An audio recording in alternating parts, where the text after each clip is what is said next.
Over 500 kinases in the human genome are arranged according to their structure by branches and families. Let's take a look at the tyrosine kinase branch. There's a particular family that has 4 members only, and this family is the Janus kinase family. The 4 members are the TYK2, JAK1, JAK2, and JAK3. Now, all of these kinases have a site in the enzyme, which is a protein, that receives the ATP because it's what it uses as a cofactor. So when designing kinase inhibitors, the most common approach is to look at competitive inhibition of this particular ATP binding site. The ATP molecule has an adenine. It also has a ribose as a sugar, and this is what is called adenosine. And at the other end, it has 3 phosphate molecules. The addition of the phosphorus there is very important. It's like with a match. At the end of the match, we have phosphorus because it's one of the most energetic elements in the table of elements. Just by striking the match, you can produce energy and fire it up. And that's basically how the kinases using ATP can get the energy from those phosphates at the very end. So an explanation that I heard about what is an enzyme, how do they work? Well, imagine that you are in Amsterdam. This is a painting of a canal in Amsterdam. And let's imagine that you are on the building in the left on the 4th floor and you need to go to the building across from the canal to the 3rd floor. So you would have to go down that building and then you need to cross the river, right? So you need to go to the closest bridge, which is not the one you're seeing in this picture, is the one from which I painted this painting. So you come closer to where I was standing, you cross the bridge, then you go on the other pier and you go up. Now imagine that you need to do this 10 times a day. The energy that you need to use to go down, walk, cross the bridge, go again, go up, etc. Going up and down, I think you get the picture. It's a lot of energy. What an enzyme would do if this were a chemical reaction that requires a lot of expenditure from the body, what an enzyme does is to produce kind of a tube or, bridge, an imaginary bridge we have here. But let's say that you could actually get transported directly, you're beamed up from the apartment that you are to the apartment where you need to go, and you can use it back. So this decreases the amount of energy that you need to use to go from one place to another. And this is what the enzymes do. They decrease the energy that the chemical reaction requires, and the way that they work is by using energy from the phosphorus in ATP. Look at the structure of the family of the Janus kinases to understand how ATP works. So I keep the structure of ATP on the right, and what we have here is the crystallized structure of JAK3, Janus kinase 3. And what I'm depicting here is ATP that is bound to the JAK3. So there you have the adenine that goes right inside the pouch that receives the ATP. You can see the ribose there, so that's the adenosine. And then you see sticking out is the phosphorus. So the triphosphate has to be closer to the surface because that's how these enzymes are getting activated and produce that energy. And this is a crystallized image of one of the first JAK inhibitors in the market, which was tofacitinib. So you can see here that tofacitinib has the pyrrolopyrimidine, which is the one that will compete with the adenosine to get into that pouch.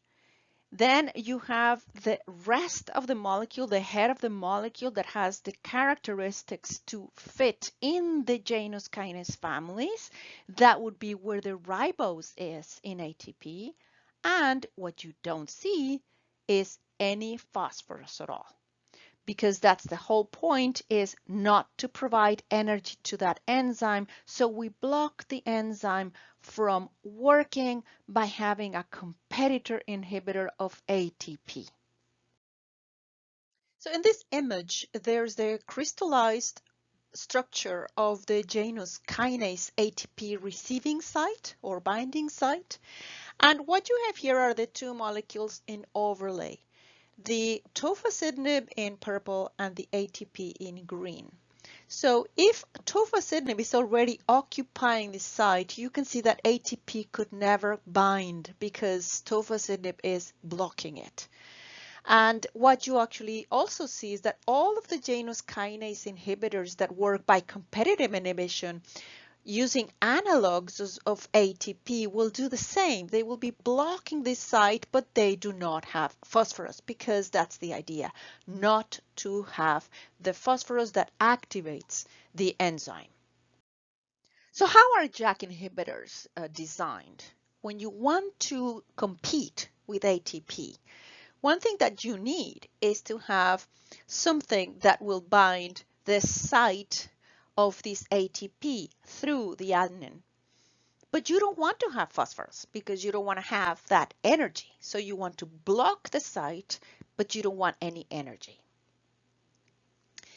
This is an example, published example of different molecules that are JAK inhibitors. So let me walk you through what I see so that you can see it easier. All of them have something that's similar to the adenine. So they would be able to enter the ATP binding site. There's a few things that I want to mention is that they're not purine.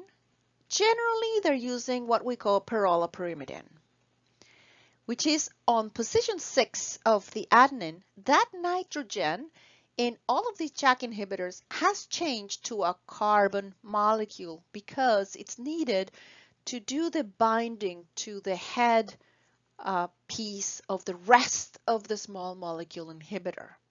So they're binding on position 6 of the nitrogen base. On position 7, that nitrogen has also changed to a carbon molecule. So this is not happening in all of them. It happens in some of them. You can see some exceptions in there. But generally, what we have is something that looks like the adenine, so they all will have competitive binding. And the big difference is on what's next in each molecule.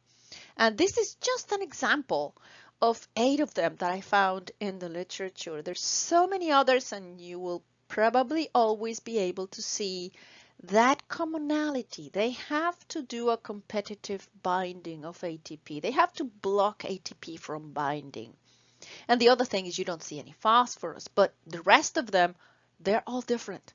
So when you start looking at JAK inhibitors, if you see a profile of JAK inhibition based on the 4 Janus kinase that we have, JAK1, JAK2, JAK3, and TYK2, don't think that they are the same. One particular drug from another are different because the rest of the molecules are different. They might be binding and inhibiting the same enzyme or the same Janus kinase, but the rest of the molecule is providing different characteristics, different features, and even different affinity, different avidity. So they're quite different. And actually what I found is that these two, they seem to be more selective for inhibition of JAK1. I don't really know why. They look pretty different from each other, but that's what the research is showing, that for some reason, these two seem to be more selective for JAK1. Thank you for watching. Consider subscribing to my channel and check the different playlists that I have generated that have different topics, and many of them are related to the immune system, cytokine signaling, and also immunogenicity responses. Thank you very much.